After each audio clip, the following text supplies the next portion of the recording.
Coming up, a Sad Styles production.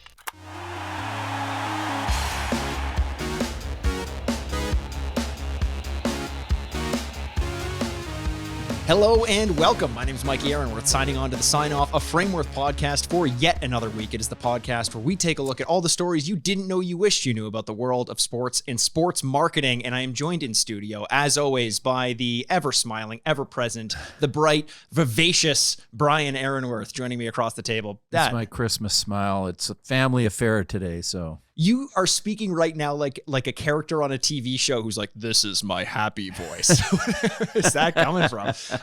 A little bit lighter, a little bit more fanfare, I think, than we normally do this episode because we have kind of a treat. I will introduce our guest in a little bit, but before then, we have a little bit of housekeeping off the top. We did run a little bit of a giveaway after last week's episode. Actually, a couple weeks since we've recorded, so it feels a little bit different being in the studio right now. But we ran a giveaway for a signed and framed Wayne Gretzky 8x10 photo, put it out to a bunch of the Facebook groups. As always, if you're out there and you run a Facebook group and you want to get in touch with us, maybe send us some questions or give us some points of things to talk about on the podcast, reach out to us, signoffpod@frameworth.com. All you had to do for this one was subscribe, rate, and review to the Sign Off, take a screenshot of that, tweet it to us, and tag a friend. And the winner of that is I don't know of the full name, but I will figure this out. It is on Twitter. The handle is 50and39. Wonder where he got that from. At Plates 50and39. You are the winner of a signed and framed Wayne Gretzky 8x10 photo. He's holding up the cup. All fitting, 50and39. So reach out to us, signoffpod@frameworth.com. You got 30 days from the drop of this episode to get us your shipping address, and we will get that sent out to you ASAP. Keep an eye out and ear out, obviously, for and actually, giveaways. because of all the support that these guys gave us, we again shot up the weekly charts to, I think it was 50 in the nation, 50 in North America or something. 50 in the nation. We got 50and39 in the nation. There you go. So because of that and because of your support, we'll continue to do draws like this. And every week we read a review and pass on something nice to whoever we select. Yeah. And that's done randomly. We don't handpick our special guests. Of course. Now, for you guys that know me, I can be, no. Mikey does this. I don't do it. That's true. So thanks again for taking part, but we don't want to spend too much more time, as we always say, patting ourselves on the back. We have someone who's been waiting patiently for an introduction, a man who I know very well. Dad, you know him very well. I believe I mentioned you are the president of Frameworth Sports Marketing. If I hadn't, then I'm going to mention that once again. You are also the father of our guest this week, and this guest is my brother, a person whose perspective I'm very curious to get because our lives took different paths, although we spent our entire lives together, especially as it comes to the company and to the realm of sports marketing and sports memorabilia. We are joined by Chris Ehrenworth. How's it going, guys? Not too bad. I feel like we should give you a round of applause or something like that. I felt like I kind of deserved one there. It felt like it was going to happen. Like I was leading up to it. I was ramping up. Now, Chris, you are no stranger to the realm of podcasting as well. You and I also do a podcast together apart from this one called Jackass, Jackass podcast with another host, Jay, where we rate and review. Aptly named for my kids. Yeah. We review every single episode of the TV show Jackass. That is a wildly different tone than this one. But if you're wondering why Chris is so comfortable in front of the microphone, it's because he's used to that. Now, why are we having my brother, your son, Dad, on this podcast? What is this, nepotism, the podcast? No, it's not. What we want. Well, it's Christmas. It's Christmas. We've got to include everybody. Well, it's Nicole's not here, so we're missing my daughter. Nicole maybe being we'll have the a other whole sibling. family affair at one point. But that is, you say family affair, and that is kind of the point of what we're trying to get into here today. It was an interesting thing, I think, growing up. From the very beginning, sports memorabilia and sports marketing has been in my lifeblood. You know, it's been something that I've never known a life without it. And Chris, you're the same. And in spite of that, we ended up in very different circumstances in the modern day. So I want to get into that, not only your perspective of what it was like growing up in this industry and some of the insight that you have, because even while you worked at Frameworth, you had a very different role than what I ended up taking on. Yeah, I didn't do nearly as much as you did. Hence why I'm not here anymore. Well, I mean, this has always been the tale of you and myself. I think you've always been kind of like the salesperson, the out there, the meeting people, the shaking hands, kissing babies, and that sort of thing. I've always preferred a little bit more of the operations and sort of the background. So your perspective of growing up in this industry is going to be incredibly different. You had a lot more experience working with the players, working signings, that sort of thing, especially in the early days while we as a company were still figuring this out. That's, I think, what I'm most excited to talk to you about when we get to it, is how you helped the company figure out how we're supposed to run a signing in the first place. I mean, these are stories that if you as the listener listening to this podcast, if we told you, okay, you have a week, not even that. Okay, yeah, you have a week to drive down to Chicago, put together 3 days. 3 days to drive down to Chicago, put together 2,000 items for a signing, and on your own, you have to get those items signed and bring them back. You wouldn't know where to start. And Chris, you were faced with this quite often, several times, and we're going to get into some of those stories. But before we do that, I'd like to kind of set the record straight on something here. One of our most popular episodes on the podcast was early in its run, when Dad, you shared the story, which we gleefully and playfully call the Rick Trash fiasco. I knew you were going here with this one. And you featured prominently, Chris, in this story as a quick summary. Essentially, Rick Nash had trusted you, Dad, and the company with framing all of his entire collection of his most important game used jerseys. You're never going to let him down on this, eh? Why I listen would to I? every episode and you bring it up all the time. Of course I would. Would you not? That's why I'm trying to get some brownie points with the boss over here. Maybe I want to work Thank here God again. it ended up okay. So It ended up okay. Of course it did. If you want to hear the full story, go there and listen to it. But essentially, all the jerseys accidentally got thrown in the trash, and we had to end up chasing them down at various dumps across Ontario. That's an incredible story. It's early on in the catalog. Go look that up. But Chris, you were working here at the time that happened. From Dad's perspective, he likes to paint it as, yes, something went wrong, but I found a way to make it right. You were one of the first people to volunteer to leave the office and go collect jerseys, knowing it was the hottest day on record. It was legitimately. That is not an exaggeration. Not an exaggeration. If you look it up, you will see that it was the hottest day of that entire year, and maybe one of the hottest days ever. On record in Toronto. Of that time frame, yeah. And you volunteered to go spend your time at a dump, searching through trash to find the remaining Rick Nash jerseys. well, when he moved out of the house, he ended up doing some dumpster diving, so he's kind of used to it. Well, you know what? When at this point, I started working here actually in the factory. Right. And there was a lot of big jobs. It was more like massive jobs, assembly line jobs, things for Canadian Tire. I have ADHD, so focusing on one thing for a very long period of time is extremely difficult for me. You focused on my question for a split second, and now you're not. I'm getting there. So my job was to slap a plate down, hit it, move it down, Right. slap a plate, move it down Right. all day long. So I would jump at the opportunity to go take out the garbage, to go do any single possible thing. Right. So when I heard we're going to the dump and I got to spend the day outside in the summer, I was stoked. I was like, sign me up. I'm going to help you out. I kind of phrased it like I really want to help the company. I just wanted to get out of the factory for the day, to be honest. let me. I like that because I was half joking because I knew you were kind of setting the context for why you would volunteer to do this. But I think there would be a misunderstanding that for kids like us growing up, we'd have a summer job and we'd sit in the office and look at a computer and play solitaire and get paid for it and then go play with our friends after work. For you and me both, it did not start out that way. How did you first, keeping in mind that our dad owned the company, what was your first job at Frameworth in the sports marketing world? I'm trying to remember if it was I think my second time was actually in the factory. I wasn't doing as good in school, so he kind of took away the nice. I think before I was actually editing Hockey Hall of Fame photos. Oh, okay. Like putting the logos on, and I was working more in the inventory side of things, which was like I was a nice air conditioner, it was a nice day. Sure. And then when my grades weren't going so well, he decided to make sure you're going to have to see how all aspects of the business. Sure. And it definitely helped out a little bit in that aspect for sure. And what did you do? What was your role when he said he was going to teach you a lesson from the School of Hard Knocks?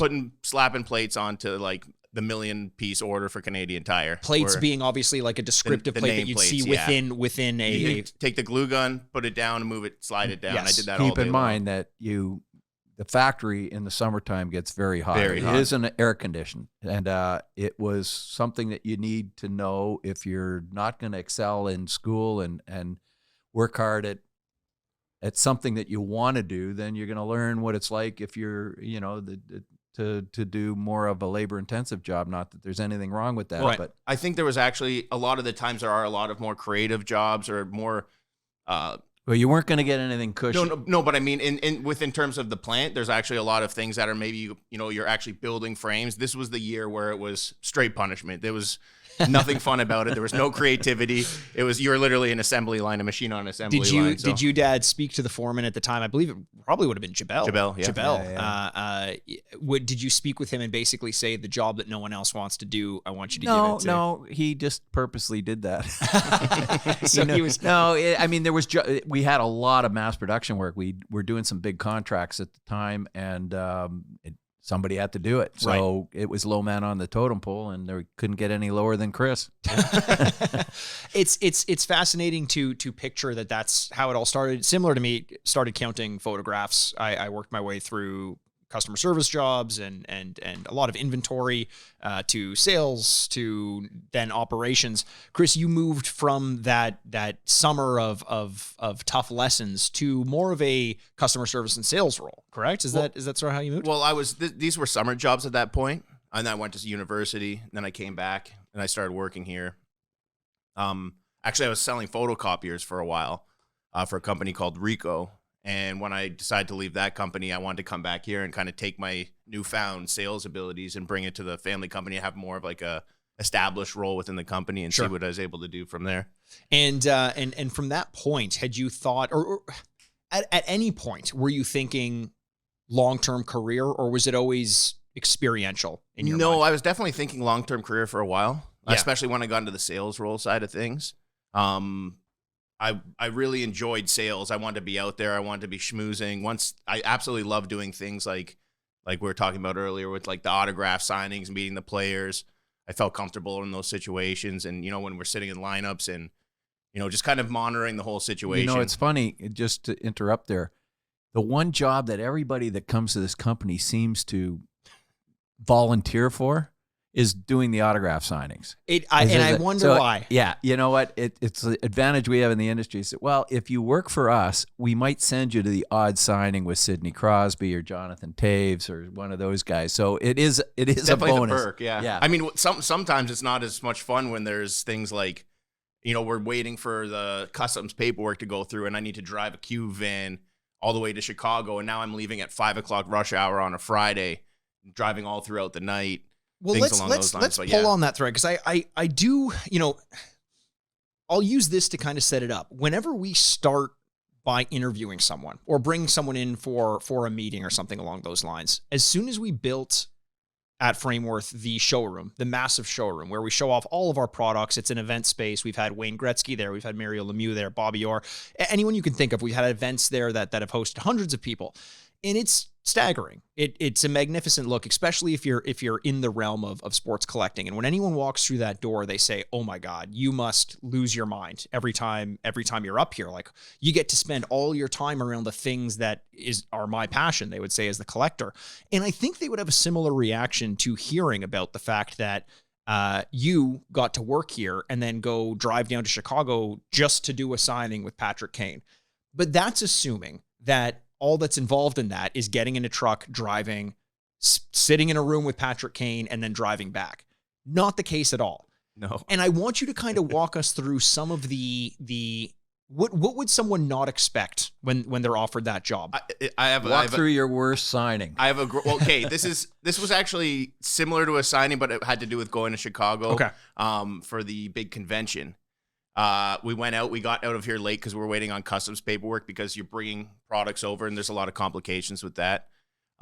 Me and the other gentleman that was working here, we got out. We stayed in a hotel right over the border because by this point it was like, I think about midnight or something. Mm-hmm. We had a long day. We got a bottle of bourbon, had a few drinks, woke up the next day. We didn't finish what we had. We threw it in the back of the truck. We're driving and we see one of those all trucks pull over signs on the highway. And we're like, we're in a Q van. Is this like, are we supposed to stop? We don't know what's going on. Right. We stopped. The guy's asking us for all this information. We're like, we're not truck drivers. We don't know. We just stopped because we figured it's better not to. Right. I don't even think we even had to stop. Probably not. Basically, it's a way station, and it would be more for 18-wheelers. You're Yeah. in a cube van, which you don't Exactly. need a separate license to drive. Exactly. But you also don't want to. I don't want to do assume- anything wrong. We're not doing anything wrong. I might as well just. You're thinking you're going to drive through there.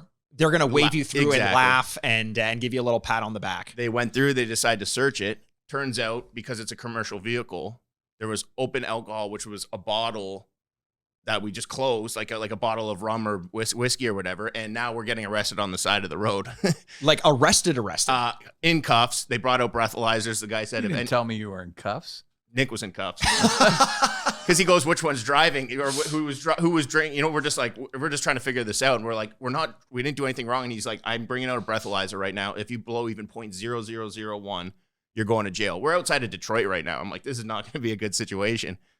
Luckily, he's like, blow. I'm like, like doing the tiniest little blows. He's like, blow harder. I was like, okay, fine. Luckily, obviously we weren't drinking and driving. Everything was fine. But you're still thinking because the night before you I'm had doing a the couple math drinks. in my Yeah, head. yeah, I'm yeah, like, yeah. he said like anything. So I'm freaked out. Long story short, he grounds the vehicle. Now we have to get somebody. One of my buddies actually drove out from Toronto to drive the vehicle because neither of us were able to drive it. We got into the trade show at about midnight, had to set up for the next day. It was basically, we had about 3 hours of sleep in 2 days and then had to drive back. It was a pretty interesting trip that time. That's intense. So did you not know that one of the employees ended up in handcuffs, Dad? Now that you mention it, I didn't think it was you, but now Nick, who's just left the firm after 15 years on and good had terms. left, We had issues because rightfully so, he was hesitant to cross the border with anything. I mean, so to the original question, which is basically what is involved with these sorts of signings that people wouldn't have realized, I always point to something like customs paperwork to start off. I've been stopped so many times. It's Right. not you don't know how long you're going to be sitting there. You have a long day or you have a deadline to get out there. So here's a kind of like I like to go sort of in depth on things like this because it almost sounds boring, but it turns out the people who like listening like to hear these sorts of in-depth stories. When you cross the border with anything, even if you're on vacation, you need to essentially declare everything that you have. If you've ever been involved in a commercial shipment, you need to know to a granular level, what is that item made of? Is it polystyrene? If so, what kind of polystyrene? Is it a fabric? If so, what kind of fabric? So when we send a jersey out, there is no determination necessarily for what a jersey is because they need to know what they're charging taxes and tariffs on. Is it just a jersey? When it goes through, it is, but now it's coming back as a signed product. How do you reconcile that? The item has now changed. So who are you paying for that? The Canadian government or the US government? Yeah. These sorts of things are headaches that are before the signing even takes place. Well, one of the things that caused the biggest problem, which is why none of my guys after this happened wanted to go across the border because they were continually getting flagged, pulled over, and waiting hours, was back in the day, hockey jerseys were made by CCM in Canada. Right. And then without really picking up the fact that they had changed to start making them in Asia, the tags would then reflect the fact that they were made in Asia, not Canada. Right. So made in Canada is one thing. So because I think they changed the factory to Indonesia. Right. Yeah. And when you fill out the paperwork, you better be saying exactly where it came from. So we continued to say it was made in Canada, of course, not with any intention to mislead anybody. We didn't pick that up.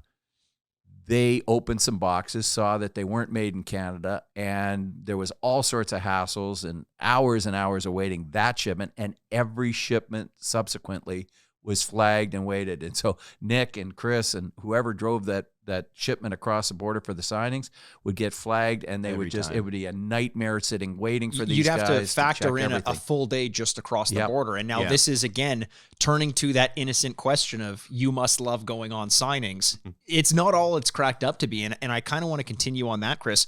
You've had obviously some great experiences at many signings great ones. as well. Those So are the why best don't we split up the horror stories with a story? Let's go again back to Chicago, for example. I know you've had a lot of experiences there. Tell us about something, an experience you had in Chicago with some of those players. I had my favorite experience was definitely in Chicago. I was probably 20, 21, somewhere around there. I was just in that. I was definitely 21 because I was legal in the States. But Kane and Taves, this was, I think, their second season, and they were absolute. I've never seen anything like it. They were just the hottest, crazy. Rock it was all, stars, yeah. like absolute rock stars, and it was all young like girls, like good looking girls, and it was not even like your typical hockey fan, like a dude or a bro or something like that. It was just like this completely different demographic.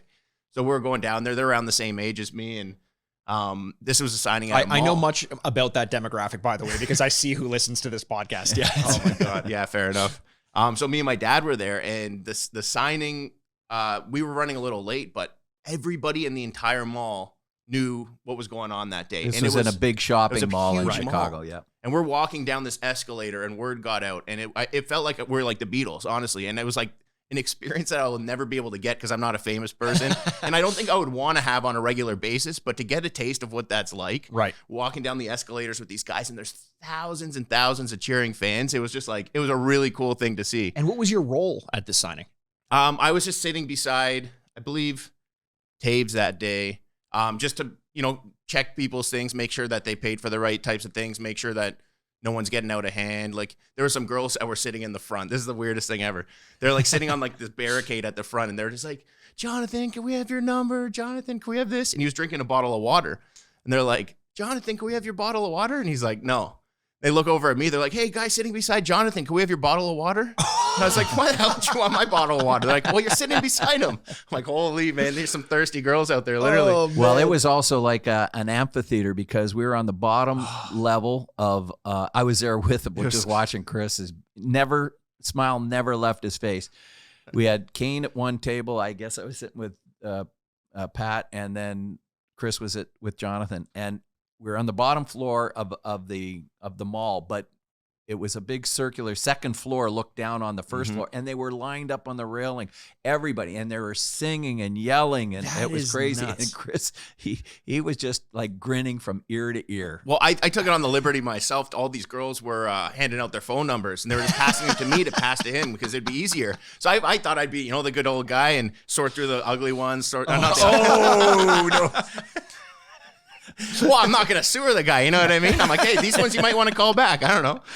And did they appreciate it? I have no idea. I don't even know like what the situation was after, but I was just like, taking that upon myself. Were there any run-ins that you had with fans? Because I've worked a few of these sort of situations before. I'm more familiar with public signings, I think, at this point than private signings. At the Sport Card Expo in Toronto for a few years, Frameworth was running the autograph pavilion. So, I mean, I would wholesale. Well, that one that he's talking about obviously was a public. No, that's what I mean. Oh, that's what I'm saying. So I am familiar with a lot of that, more familiar with public than private in a lot of cases. And I know that at public signings, you often find yourself in a situation where you never want the athlete or the star to be the person saying no or coming across as mean or declining a fan. So you always have to be the bad person. There always has to be one person to keep the line moving, to tell people no, and to make it seem like the athlete doesn't even know that these questions are being asked. And if you're out there listening and you've ever been asked to move along or something, this is not a shot at you whatsoever. We're always limited in time. If everyone had as much time as they wanted, we would never get through. As you mentioned, the mall was packed full of people. Were there situations at this signing or any others where you've had to play the bad guy? Yeah, 100%. Almost every signing, there's something. And I think the important thing is to differentiate between, there's some people that are just, this is like their moment. And I totally understand it. I feel the same types of things a lot of the times. But there is a point where you got to move it along. You can't sit around and while other people are waiting and taking away from their time, rattle off every story about every game you've ever been to and these specific details about things. So I've had people trying to sneak through extra autographs, and you just have to catch these things. That's the big one. The sneaking thing is brutal because everyone knows what the rules are, and I get people are trying to make a living or do what they got to do, but I would have no problem. I'd like kind of taking on that role because I don't want to put that on the player. The players are going to do that. They're all really nice guys, and they don't want to come across bad, and you could have one person that tells one story that could ruin their reputation. So I'm literally a nobody. I don't care. So if they're trying to sneak that by on me, it didn't go very well. I wouldn't call you a nobody. You had strangers asking to drink from your water bottle. I mean, that's pretty cool. I've had those situations several times before, and it never feels great. But you also mentioned sneaking. Like at a certain point, it's not even sneaking. It's like you tell them no, and then they pretend like they hear you, and then they try to get more and more and more in.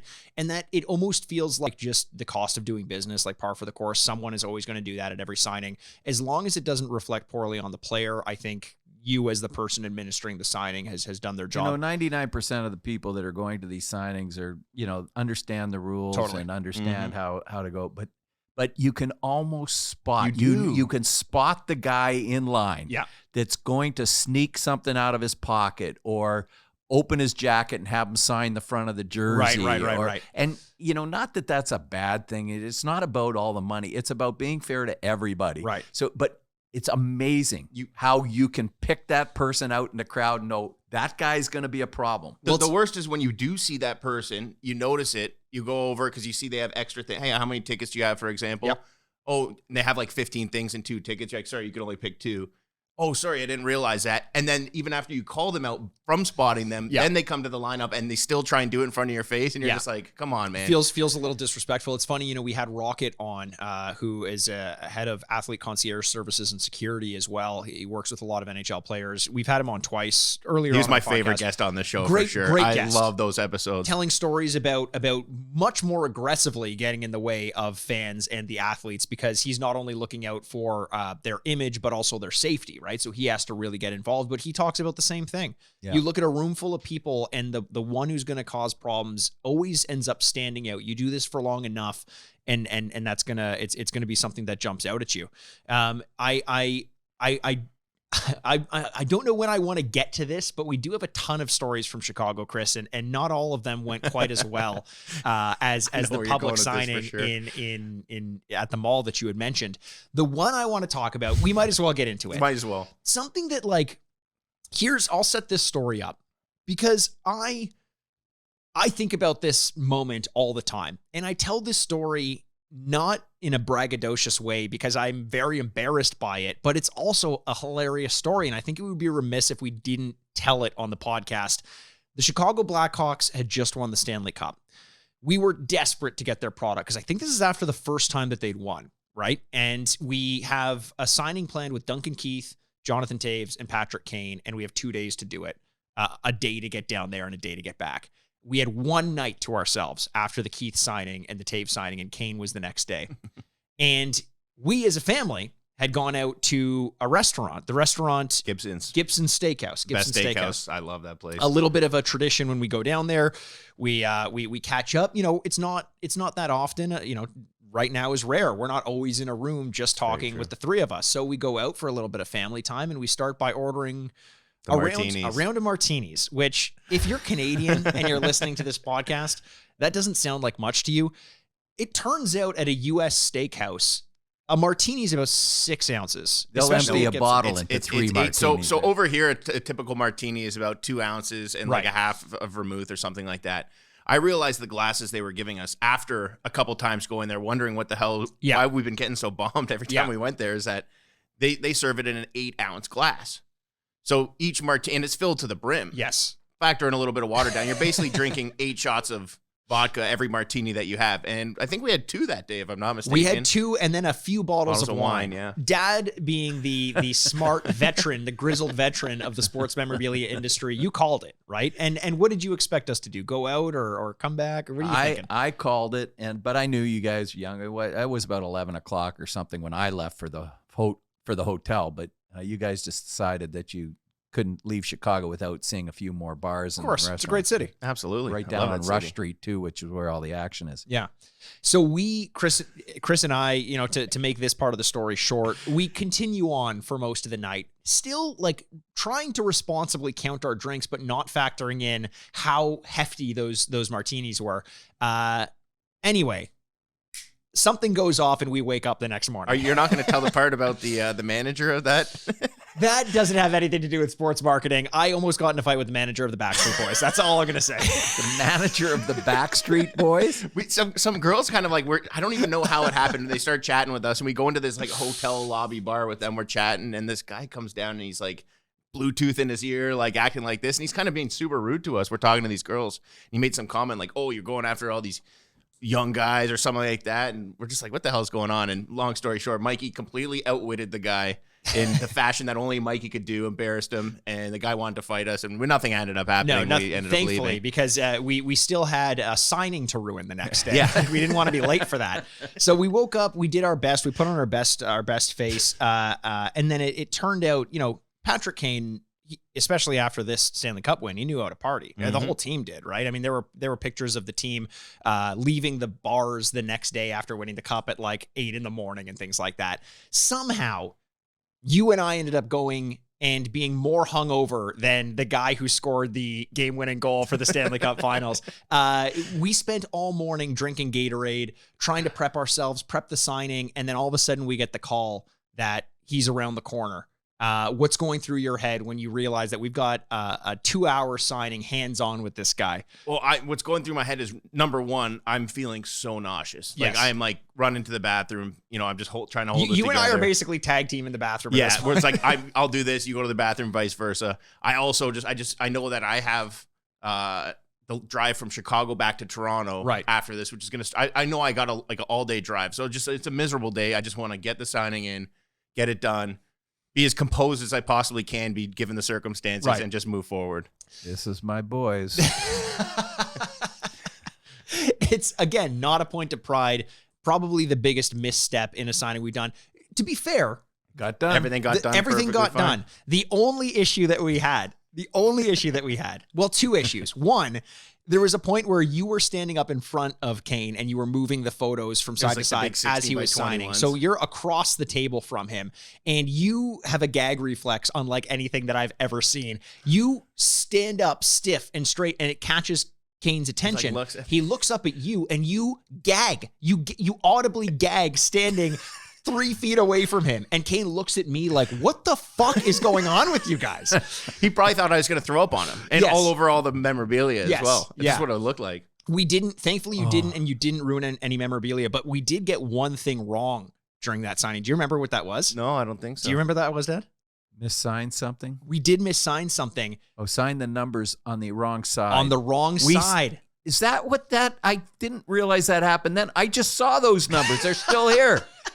Well, listen, and we paid for them. A number 8, of course, it was Frameworth's. I'm not going to take personal responsibility. Oh yeah, we did it on the side that because if you cut twill for a number, you have the side that goes against the jersey and the twill that faces outside, right? And we signed it on the opposite side. And the 8, no matter which way you flip it, it's going to look the same. So does anybody out there want to buy some numbers that were signed on the reverse side? Because I just found those the other day. They're limited edition now. That's the day Kane almost got thrown up on by me. That's true. That might have some value to it, right? Game used signing. So I just wanted to give a little bit of insight into what it's like working these signings, and hey, a little bit more insight of what it's like to work these signings when you're hungover as all hell.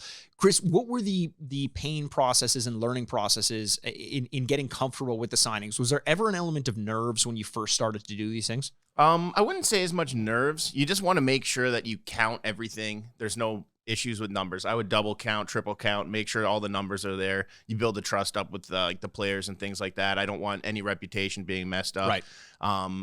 You would go in there, deal with it. I really got good at lining everything up in such an organized way that the player, it's like you have one person moving and one person, the player signing, so you can get as much done in a short period of time. Sure. So the process is as easy on the players as possible. Yep. When we would do signings, for example, in Chicago, sometimes we'd get other guys to come and they bring their stuff and they're just like, they have like coat racks of jerseys. Instead of getting the numbers done, they're getting these whole things. It just becomes like a huge process. Nothing pisses a player off more than, and this just happened recently with 2 signings that were done by a player, one with us and one with somebody else. And the player came to us in the second signing and was, so he'd already done this signing. He had done the signing with the other company, and you could tell he was not in a good mood. Was this the same day? Yeah. Okay. Like hours later. Uh-huh. And he eventually came around and was great because he saw how efficient our guys were. Like everything, what he signed here was double what he signed somewhere else. And it took him double the time at the other place to sign them. It was so unorganized. The guy was ready to walk out the player. So having it organized and in and out quickly is one of the most important things you can do at a signing. It's so funny because we can sit here and we can talk about, everyone can relate to the strategy of how to with your hockey team, dump the puck in and chase it and work the cycle and keep the puck in it. Like that strategy that everyone can understand. But there's also a strategy to something like running a signing. Little things like we have these giant canvases that go over really well in the industry, right? They're giant canvases, but people don't realize how much of an issue they can be to sign. You need to wait for them to get dried. They're heavy, they're big, transporting them is tough.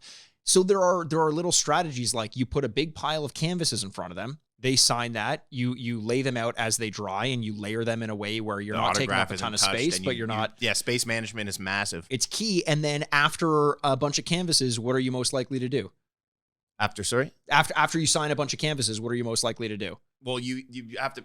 I was going to say you'd like throw in a puck. Oh yeah, I see what you're saying. Yeah, you have the fillers while you're waiting for those to dry, Exactly. and then you come after those, move those, and then get the other canvases done. And then with fillers, exactly. There's never any dead time. There's never dead time, and that's why when we work with these players, our whole goal is to make sure that their experience in the signing is as seamless as possible. Like, look, we hear this always, where people are like, why wouldn't they just do more signings? You just sign your name and you make $20, $30, 40, but whatever it is, it's like super easy. But it's also, no one would have fun sitting down for 2 hours and signing their name. I don't care if you're a professional hockey player or you're in your first job and you're working at a grocery store or something like that. Like regardless, spending 2 hours doing that isn't the most fun experience you could possibly do. So we want to make sure that they go in your experiences, Chris. Are there any players who have stood out that, in spite of the monotony of running one of these signings or doing one of these signings, constantly maintains a positive air? Is there someone that stands out to you as just? I've been super lucky. Yeah. Like all the Frameworth guys, all the people that I dealt with were just amazing. Some were like Jonathan Taves, Sidney Crosby, Patrick Kane. Like those guys were just, especially like, little things like after, like, hey, do you want me to help you?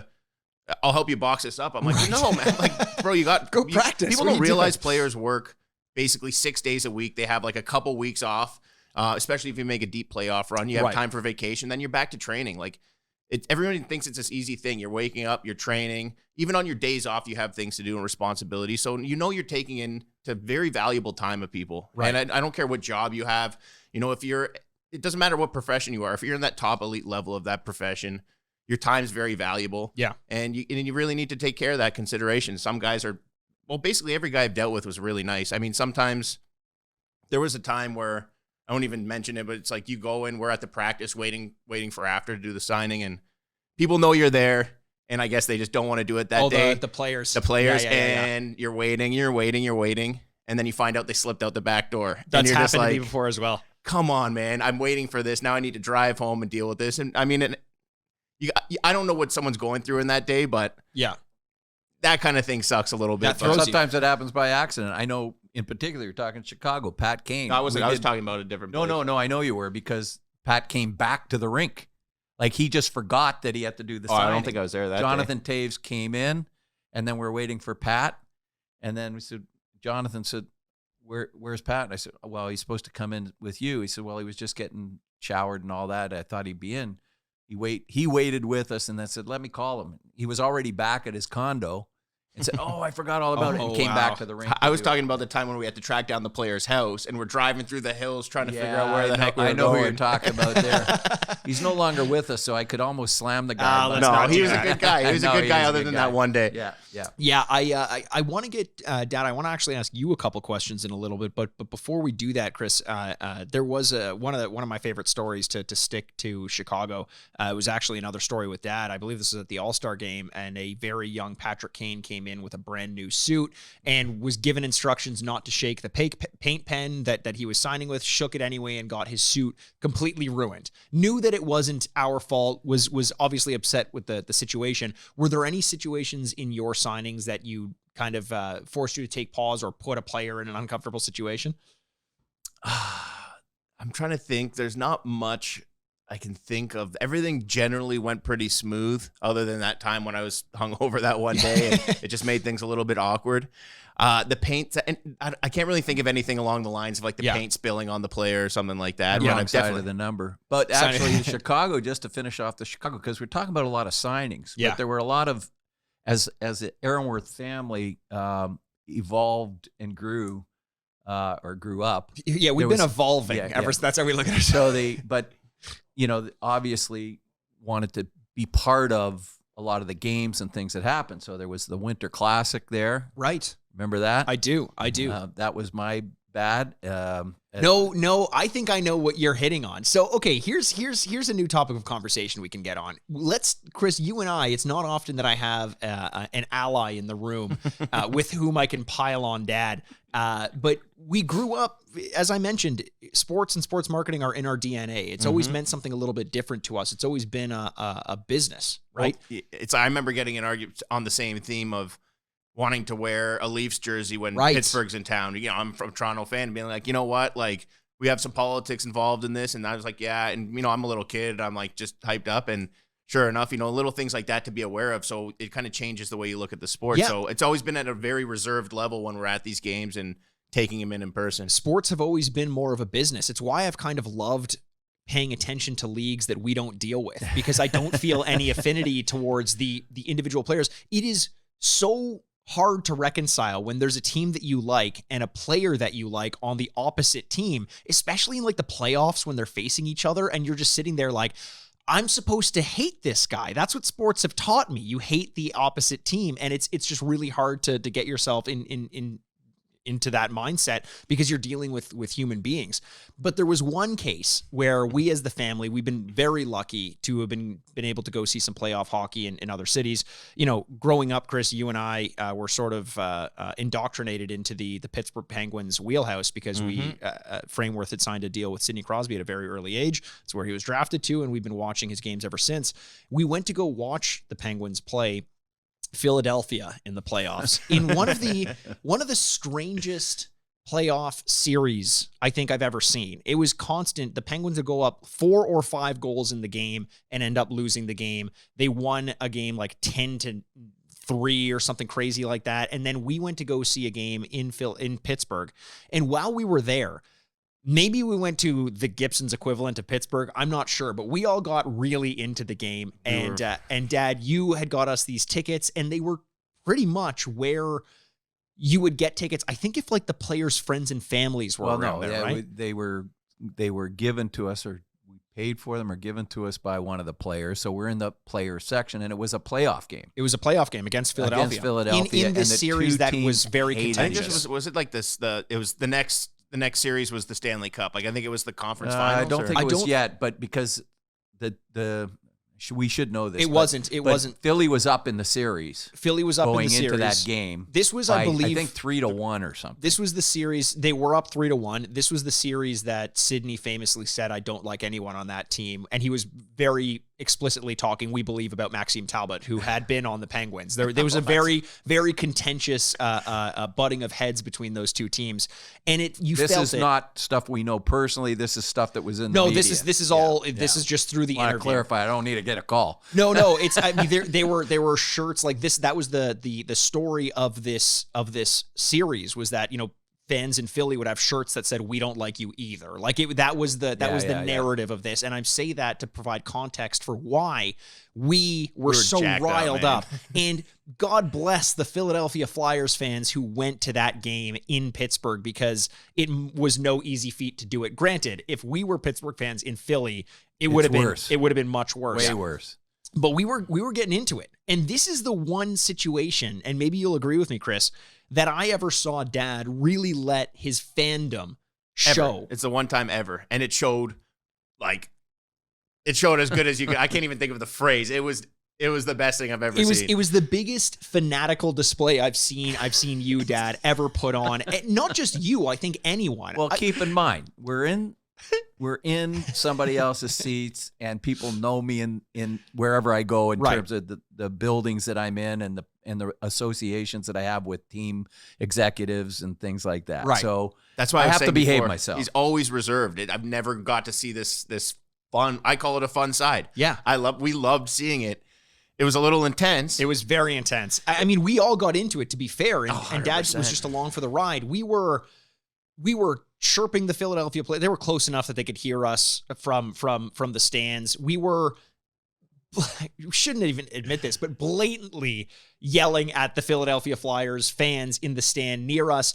All of a sudden, Chris, you and I, but we're doing it kind of in the spirit of the game. We're yelling at the players. We're kind of like cheering on the team.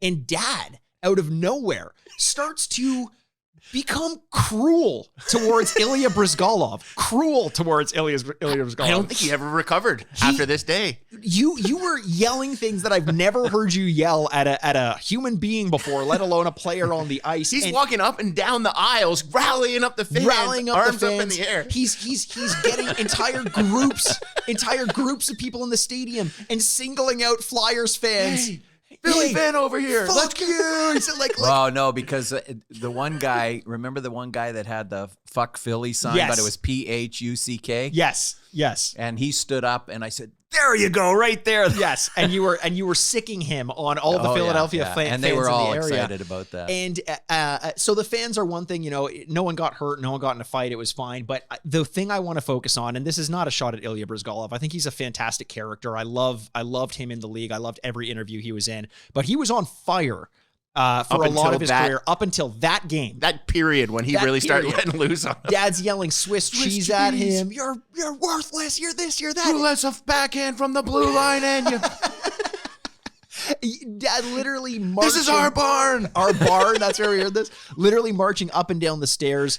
Dad, any regrets? Well, we were right behind the goal. Yes. Yeah. So he heard for that you. period. Oh no, we were only about eight rows back. Any regrets, or are you satisfied that fandom got to show through without any serious repercussions? Based on what you're saying, it's nice that you know that there's another side of me that is not so reserved. On the other hand, if any of the we were in Pittsburgh, so that would have been fine. But Bernie Parent, who's been on the show, is a very good friend of ours. Right. And I don't think I'd want him to see what I was doing there. And, Especially it was towards a there goaltender. was a little, this seems to be the theme of the show, but there was a little alcohol involved. Of course. But yeah, so dealing with, I always from day one never liked the fact that hometown fans would root for an away team. Right.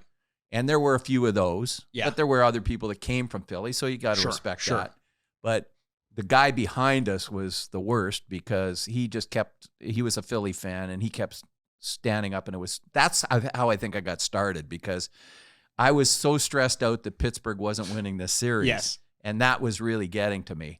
And then the alcohol kicked in. And then this guy kept chirping in our ear and yelling at our players when it was a close game at the beginning. Right. And then when we started taking over, that's when I knew I had a little attitude. Because the last thing you want to do is chirp the other team. And then team. And then have the other team be able to chirp you because your team fell apart. Yeah. So once I knew we had the game in hand, which was earlier in the game, then I knew I could open up a little bit. And that guy took the brunt of it. His girlfriend gave me a real weird look. But He definitely took the brunt of it. Sit the fuck down. Yeah, are words that I had never heard you say before in public. But here's the thing. It was a little more. There was a little bit more than that, and we're not going to go into it. But there's a to contextualize it. This is, it isn't just sports. It isn't just fandom. It is a business. It's our livelihood to a large degree, and we start to worry. If the team does well, the company does well. If the team does poorly, the company doesn't do as well. Things like that. So we get worked up, and in that vein, Chris, I know that you've been an enormous Leafs fan your whole life, and in spite of that, you've come around to obviously cheering for the Pittsburgh Penguins because of our relationship with the players on that team. Have teams we have to cheer for everybody that we have players on. Yeah. Right. The reason why, though, I say specifically Pittsburgh Penguins is because when they made the Stanley Cup Finals in their first run, it was like a family affair. Like we would watch the games together. Every game. We'd be going out together. Like there wasn't. All of our plans surrounded what happened there. And it's a slight... We'd pick up and go, fly out. Like, Right. Hey, we're going. We got tickets to this game. We're going. And the whole family was together. It was a fantastic time. So when Pittsburgh finally won the Cup, and we were all together, we were all in our Pittsburgh outfits. We had gone down to Pittsburgh for one game that year, one of the playoff games against Detroit. And when they won and we came back, was the sense of satisfaction you felt, Chris, as someone who grows up with sports marketing without a real affinity to the city of Pittsburgh, was that satisfaction similar to what you would have expected to feel had the Leafs won, or is there still an element? I can't see them get out of the playoffs, so I don't even know. Oh no, honestly, I've been a diehard Leaf fan, Yeah. and it just last year was the hardest it's ever been. Yeah. Like I know the Boston like when we blew the lead in Boston or whatever. There was something about this year. Well, I because barely watched any They hockey were this year favorites because to win. it just or one you of the really favorites. believed they could go the whole way, and then Yeah. just the way it happened. But that Pittsburgh celebration, it felt like that was ours. Like It really did. It was so ingrained. I think at that point I was doing a ton of work with a lot of the players. You had almost felt like personal Yeah. relationships at least, and you're like, seems like you're rooting for your friends. So at that point, I don't think we were doing much with. I don't think while I was working there, we did much Leaf stuff at those No. times. So I never really Right. had that type of thing. My Leaf affinities because I'm born and raised here Right, and absolutely right. love the Leafs. You did have kind of a close relationship with a lot of players, so much so that the MVP of the final game, Maxime Talbot, to bring him up again, scored 2 goals in Game 7 of those Stanley Cup playoffs against Detroit. And when we went down to do a signing with the team, Maxime Talbot gave you a little present, didn't he? Yeah, he farted on me. He was such Is a it weird that character. I was kind of like proud? Like, yeah, I'm one of the boys now. You know, I was hanging out in the trainer's room waiting for someone. He's like, "What the hell are you doing here again? You're here quite a bit." And I walked by and let one rip, and I was like, "What are you doing, man?" That's amazing. I loved that story. Just to feel. Hey, listen, here's us making fun of people for wanting to drink Jonathan Toews' water, and you got farted on by a player. And Felt and kind it of was a cool. point What am of I going to pride. say? It is what it is. Speaking of a point of pride, Dad, you've built this company from the ground up. You got a family who, 3 kids who have all worked here at some point or another. Was there ever a sense when you started this that this was going to be a family affair? Was there a sense that this was going to be, an Ehrenworth property moving forward, Well, or were you just taking it year by year? We're very family oriented. So yeah, anything that we do is like company was built. I'm happy to have the kids in the business and take it over one day. And it hasn't quite worked out that way. But I think his interest was in other areas. Chris is more of a social person, and we had him more in office sales as opposed to out of office sales, and that's not his thing. Yeah. You're more operational, so you stayed longer.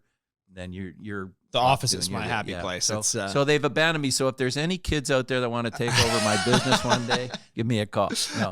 And now we can lead that, Chris, to, you got out of the sports marketing world, and a lot of people would probably look at that and think you're crazy, but it is a business like any other. And if it's not yours, then you want to do different things. You've always had a passion for the restaurant industry, and you currently work at Pig Out Barbecue, Spadina and Harvard in Toronto. Work at or started pig. You start well. You'll find No, you'll be found there day in day out, Exactly, working yeah. passionately. But you are an owner of that restaurant, and some of the best barbecue in the city. And if you go there, you're going to see all sorts of famous hockey players that are of photos on the wall of famous hockey players eating his food, like Sidney Crosby and Yes. Jonathan Bernier and a bunch of other guys that he supplied the food for that love it. So you haven't completely gotten rid of the sports marketing bones. No, in your body. that's the best part. I have the pictures up on the wall. People come in all the time. They're like, "You a hockey player? Were you a hockey player?" I'm like, "No, I just worked in the industry." There's that. This is a funny story. There's the double-decker bus, the sightseeing bus that goes Yes. around Toronto,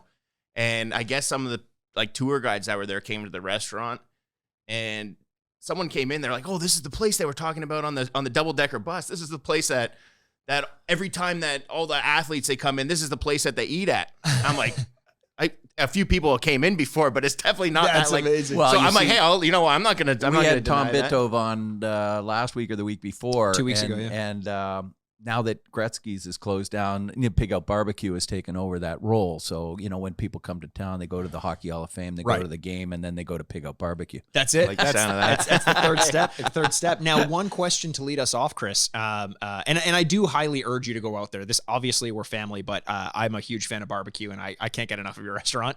I want to lead us off with one question. As someone who's in the rare situation of having worked both in the realm of sports marketing and sports management and outside of it, similarities, differences, how do the two, how does any regular job stack up to working in sports marketing? Well, it depends on what's going on. I like jobs and situations that have a personal touch. I like to Sure. be talking to people, I like to be meeting new people, moving around, I like an excitement, something different. So when I was working here, when it's like, hey, you got to go out, do these signings, you got to stop by here, that is the thing that kind of gets me going. It's the reason why I like the restaurant industry. Everything's different every day. You have different interactions with different people. Problems will arise that things you never realized you have to deal with before.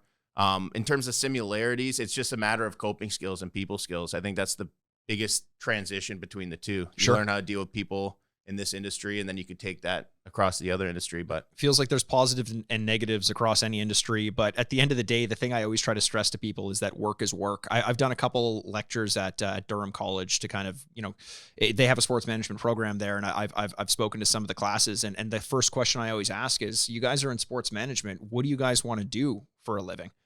And they always say, I want to go into sports management. And I said, what does that mean?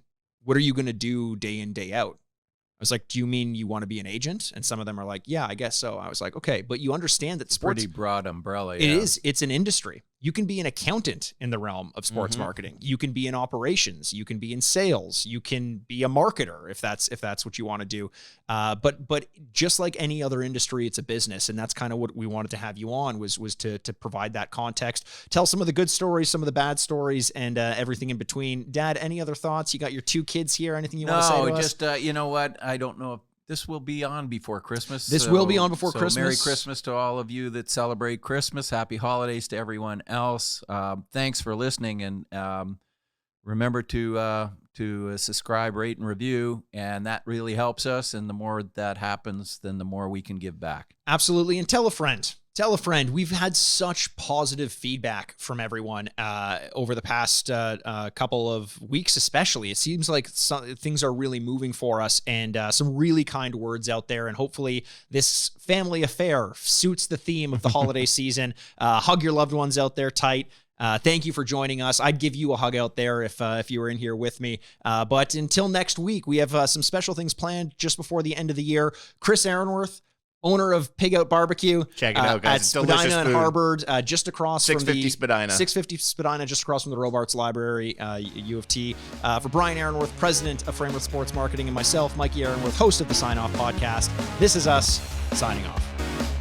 Well, ladies and gentlemen, we made it to the end of yet another episode. Thanks again so much for joining us. You can find videos of all of our episodes on YouTube by searching the Sign Off Podcast. You can also follow us on Twitter at Frameworth Sport or Instagram at Frameworth Sports. And hey, if you're not sick of me yet, you can find me on Twitter over at Retrograde Mikey, or you can always find me embarrassing myself over on Instagram at Ehrenworth. The Sign Off is a proud product of Fadoo Productions and Sad Styles Productions. Executive producers, Mikey Ehrenworth and Andrew Bascom. Until next week, this is Mikey Ehrenworth, signing off. Furnished by Sad Styles Productions. Get into it.